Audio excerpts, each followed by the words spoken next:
Fifth zone sir, second zone కి పడేశారు.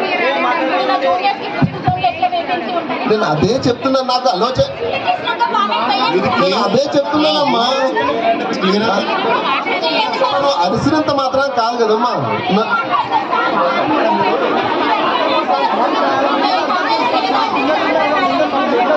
ఇగో ఇప్పుడు మాట్లాడకుండా కాదు, ఇట్లా పోట్లాడితే ప్రాబ్లమ్ సాల్వ్ అవుతుందా?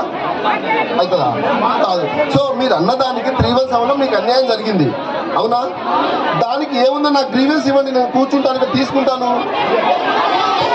ఏంటి మీకు పాయింట్ అర్థం కావట్లేదమ్మా.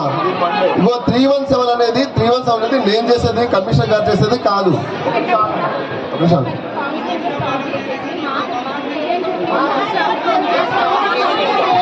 సరే ఒక్క నిమిషం. గ్రీవెన్సెస్ క్లియర్ చేయడం అనేది నా చేతిలో ఉండదు, దట్ ఈస్ గవర్నమెంట్, కమిషనర్ గారి చేతిలో ఉండదు.